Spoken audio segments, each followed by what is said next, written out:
your total purchase. Whether you go to their store in Lakewood, check them out at the Cleveland Indians team shops around Progressive Field, and so much more. GV Art and Design. It's not just a shirt, it's a statement. Hi, this is CJ Miles of the Cleveland Cavaliers, and you're listening to the Sports Fix.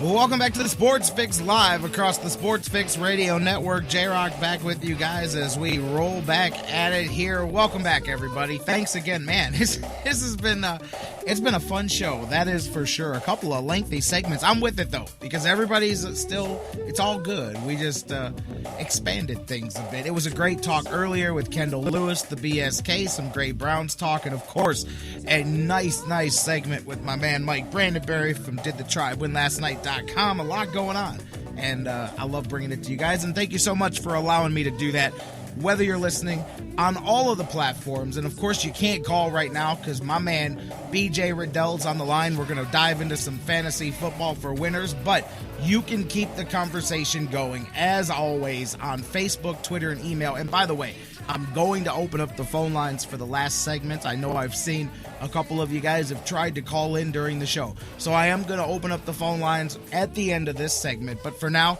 Facebook.com/TheSportsFix. Tweet with us at TheSportsFixCLE. Email us, TheSportsFix@AOL.com. And yeah, we're going to talk a little fantasy football for winners. That means it's time to get my man, BJ Rudell, the author of said book, Fantasy Football for Winners, on the Sports Fix with us. He was with us last season. He'll be doing it again this football season, each and every week. Now, the next 2 weeks before football season, the way we're going to do this is I figure this week we'll go through kind of some do's and don'ts and draft strategy for both beginners and, hey, for some experts out there that do it no matter what your skill level. And then next week we'll get into some of the top players at each individual position. I figure let's wait for the roster cuts and for teams to kind of start to lock in, especially in some of those non-feature positions there, some of the guys that you may not have heard of. So we'll let all that go down. And then, of course, by the way, our draft, September 2nd, for those of you that want to get in, we have a few spots left. You can get your name entered, and then we're going to draw because obviously we have more entries than slots. Just email thesportsfix@AOL.com, and we'll get you in the hopper there so that you can join our fantasy league as well. So let's get on with it. Let's talk to my man, BJ Rudell, Fantasy Football for Winners. BJ, it has been a few months. How are you doing, brother? Good, J-Rock. How are you doing, man? Fantastic. Thanks for being back with us, man. How has your off-season been before we get right back to business? Well, there's always fantasy baseball, but that starts to wind down, and, NFL always trumps MLB in my book. So I've been spending the last 2 months doing an increasing amount of research for football and trying to stay on my game.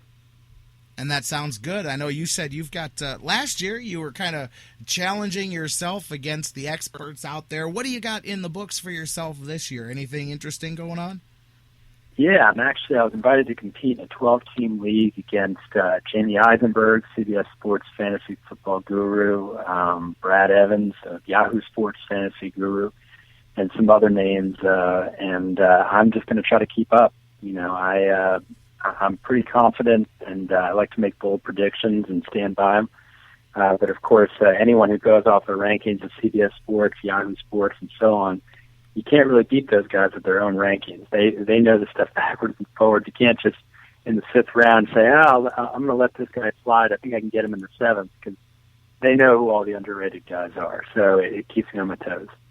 Absolutely, and you know what? For people listening, perhaps for the first time, we are always growing and expanding our audience. So people that may not have been with us last year or don't know, let's tell everybody a little bit about why we're talking to you and why they should be listening here and all of that. I mentioned you're the author of Fantasy Football for Winners, but if you don't mind, give a little bit of your background and your bio here in fantasy sports and let people know why you are our guru here for fantasy football. Well, first of all, it's always a pleasure to be on the show, J-Rock. I love talking to you about fantasy sports. My background is I've won a couple nationwide fantasy baseball tournaments against almost 400,000 people. And football finished 19th out of about 240,000. One of the 4 times I did it, and really started to feel that I was getting a sense of where to find underrated players. And that's the key to fantasy sports. Everyone knows what the rankings are. Everyone knows LaShawn McCoy, Jamal Charles. You're not going to come out of the draft and say, hey, I got Jamal Charles, I'm going to win. It's about rounds 8 through 12, roughly. That's what makes champions. And so my job is to try to figure out who are the guys like Jordan Matthews of the Eagles or Mike Evans of Tampa Bay, or guys like Carlos Hyde or Devontae Freeman from San Francisco and Atlanta, who by week 7, week 9, week 11 could be superstars. And who are the guys, that you need to be thinking about rounds 8 through 12 to stock up on instead of the boring, low-ceiling kind of guys that are, Ben Tate, Hakeem Nicks, and guys like that. I'll tell you what, let's kind of go through some of the do's and don'ts, I guess, for even for the average person who may be thinking about, playing fantasy football, or even somebody who's, not the most experienced. And of course, you can always at any time throw in some stuff that is for the more advanced player. But, some of the basic do's and don'ts of fantasy sports and fantasy football particularly here. I mean, to me, the main one that I point out to people that are just starting out is the biggest and easiest mistake to make is playing off of name value and familiarity of just big name players. Yeah.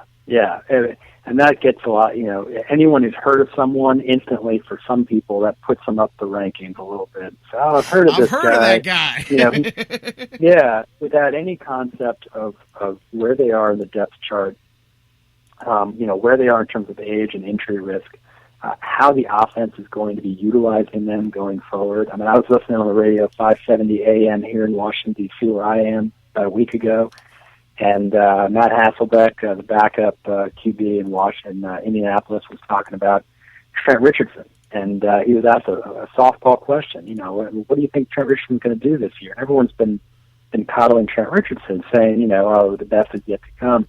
And Hasselbeck was very interesting. He said, it might be Richardson one week, it might be Ahmad Bradshaw another week. We're not really concerned about who's scoring for us. We're just going to be going and mixing it up and keeping guys fresh. Well, that tells me everyone who's picking Trent Richardson as, a sleeper, top 50, top 60, top 70 guy, I've got him well outside the top 100. I don't care that I know who he is. I don't care that I've been following his career since before he was a rookie. I don't like the signs for Trent Richardson. So it's all about, number one, figuring out who are the guys who, and they have big names, but beyond the name, they may not have the potential. And then another big issue is how high the ceiling is.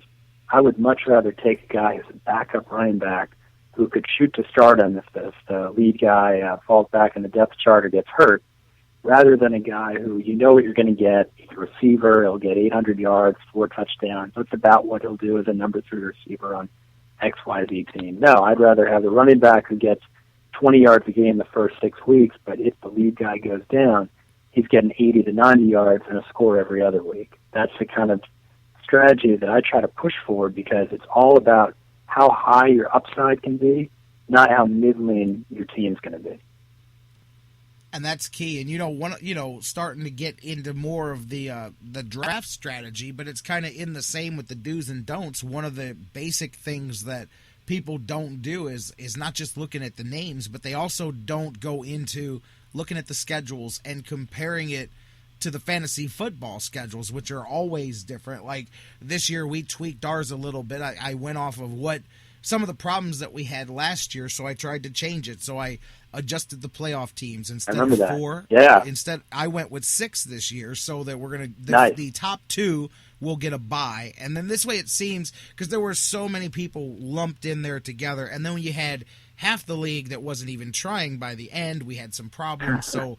We tweaked that a little bit, and we'll see if it makes a difference. But, looking ahead and realizing, okay, our playoffs this year, even if you played last year, you have to realize that it was 2 weeks last year. It's 3 weeks now. So what are your players going to be doing in weeks 15, 16, and 17? Because that is your playoff run there, and so many times people don't look at the schedules. And at the beginning, too, you may pick somebody up, for what they do in the first couple weeks and not look backwards, or you may pick somebody up in the back end and not care about what they're doing. Like you said, you may not care what they do in the first 6 weeks, but it's knowing that they're going to be there on the back end. So looking at the team's schedules and bye weeks is something that a lot of people look past doing.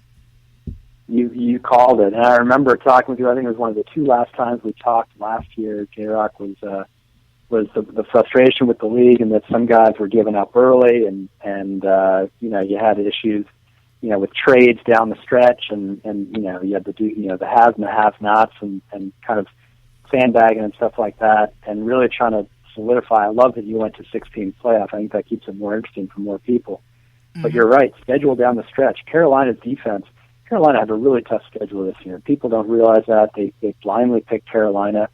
It's a number 2, number 3 defense, and they give up a high pick for them, or higher than they should. But behind that, another way to look at it is if you look at Carolina's week 15 and 16, they've got 2 easier home games than a lot of other teams will have potentially. And one of them, I hate to say it, will be against your Browns.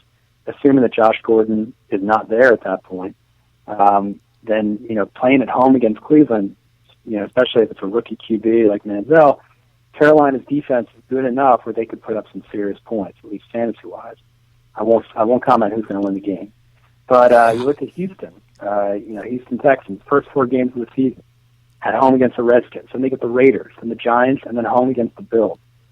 Houston has a very good defense that happened to play terribly last year for a variety of reasons. But when you look at their schedule and look how many softball games they have, the Texans defense suddenly stands up pretty well against a team like the Niners or the Broncos or the Chiefs, which are much more fashionable teams. And the same thing is true for quarterbacks, running backs, etc. If you know you've got a quarterback that you're targeting, and that quarterback has 4 really tough road games during the season, you want to try to find a backup quarterback who is good enough to at least in 3 of those 4 games be able to be a spot starter. If you're blindly picking a second quarterback without really thinking about the implications, that quarterback might have the same bye week, might have the same tough schedule. Who knows? It's all about really doing the due diligence up front, and you called it with schedule. And the bye weeks, as you mentioned there, that's the other thing, because that was That's right. my first few years. That was one of the biggest things. Even when I thought I was prepared, I took for granted looking at people's, because when you're drafting live and the bullets are flying, you're moving here and there, especially because my first couple were live drafts. Now a lot of the ones are online, and it's a little different of a feel than when you're live, in the war room, I guess, as you say. But I wasn't looking at that, so I'd end up with a draft that I was pretty happy with, but I'd have 3 guys at the same position, all with the same bye week, or those type of situations where I would go, man, how did I not look ahead and see that? So what I thought was a strength ends up being, costing, and that one loss early because you misplanned and you didn't have a player and you had to go grab somebody, and we're playing 16 deep, so that's a deep league, or 14 teams, excuse me. That's a deep league, so it's not as easy to go find somebody, Yeah, you can't just find a guy that's going to be, a 10-point fantasy guy, and those will kill you that week. So that was one of the biggest things I had to teach myself, was looking at everybody's bye weeks and going, wait a minute, okay, so if he's got a week 4, I want to make sure my other guy's on a different, and making sure that you're covered. That's right. Those things are kind of, it takes you a few tries before you start going, oh, I messed this up last year, Yep, that's right. And that's the key. And for all your listeners out there who've been through this, my approach, and it's in my book, and I talk about it a lot on the radio, and I talk about it on my blog.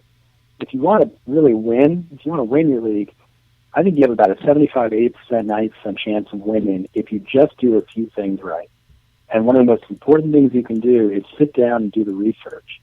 Don't let other people's research inform what you've got. I've got a draft board set up with top 250 players.